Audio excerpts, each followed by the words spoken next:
Welcome back. We'll start with the 7th chapter for Class 6 Political Science that talks about urban administration. Now we have already seen how the rural administration works. Similarly, you have the urban administration that works. So again we'll start with the same concept, the levels of governance. As we said, there are similar things that occur at the various hierarchy. So let's say if we take the example of roads, you have national highways maintained by the national government, then you have state highways looked after by the state authority, then you have the district roads and the city roads looked after by the municipality or the municipal corporation. So you have the various levels of governance that exist in a system, and what we would be understanding for now would be the urban governance or the urban administration. Now the good example is, here you have a child who throws a ball and it hits one of the windows of the neighborhood. What would happen is the child or the child's parents would have to pay for the damage that they have incurred to the neighbors. But let's say similarly a child is playing and hits a street light. What would happen? That street light is a responsibility of the urban governing unit. So let's say if it's a small town, it would be municipality. If it's a bigger town, it would be municipal corporation. So that street light is not a responsibility of you or me, but rather the whole urban administration that exists. So all those activities, let's say like street lights, garbage collection, water supply, schools, hospitals, dispensaries, all these things come under the urban administration, which is looked after by the whole of the urban governing bodies. So let's say when we talk about garbage collection, it's not merely collecting the garbage from the households and dumping it somewhere. It's a much bigger game than that.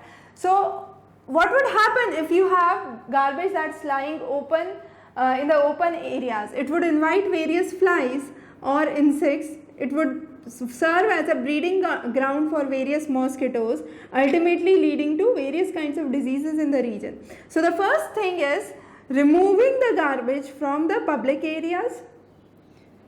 Now once the garbage is removed from the public place, what would happen? You would need to either recycle it or dispose it. So recycling of the garbage or whatever could be reused. So recycle, reduce or dispose would be one of the three things that you would do with that garbage. Again, now this is something that the urban administration do. Now to do this work, there is the urban commission that is there, the municipal commission or the municipality that's there. Now municipality can further hire private contractors and hand over this work to them. So what would happen when the municipality is hiring private contractors? These private contractors, when hired, are known as subleasing or subcontracting.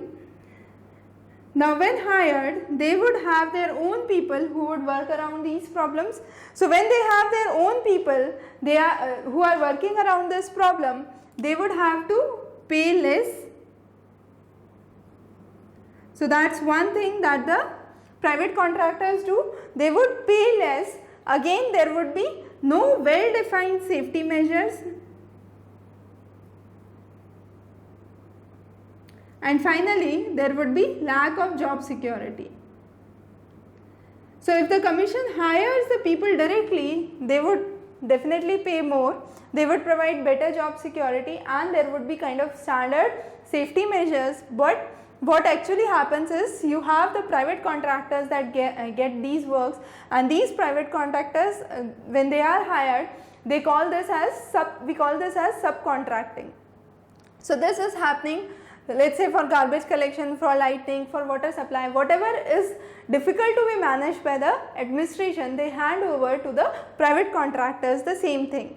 Now again, there is a very good example to cite here.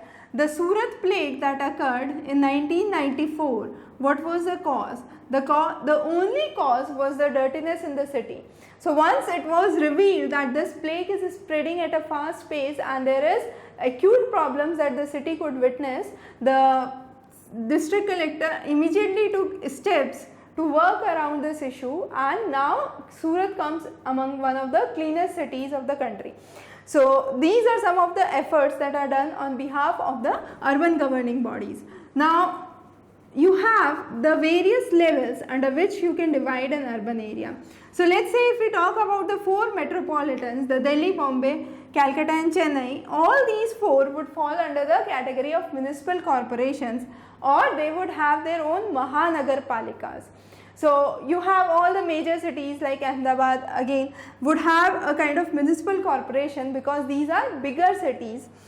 Next to the municipal corporation, where you have smaller cities, you have municipality. This municipality is known as Nagarpalika. Again, smaller than that, you have the Nagar Panchayat or the city council that exists for smaller towns. All these would have the wards. So each city would be divided under different wards, and each ward would have a ward councillor. So let's say if there is a problem of water supply, you have the various wards that are here. So ward A, B, C, D and E. If there is a problem of water supply in ward A, it would be looked after by the ward councillor.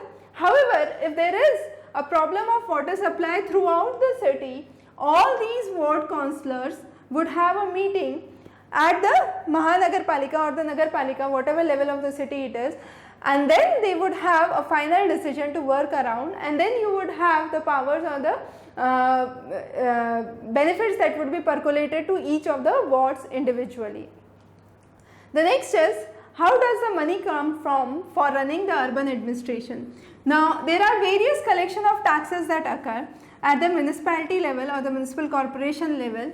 These are in the form of property tax, water tax, sewer tax, professional tax which is applicable in some of the states of India, and there used to be entertainment tax on movies and entertainment which is now being subsumed by the GST. We will talk about GST in a separate lecture.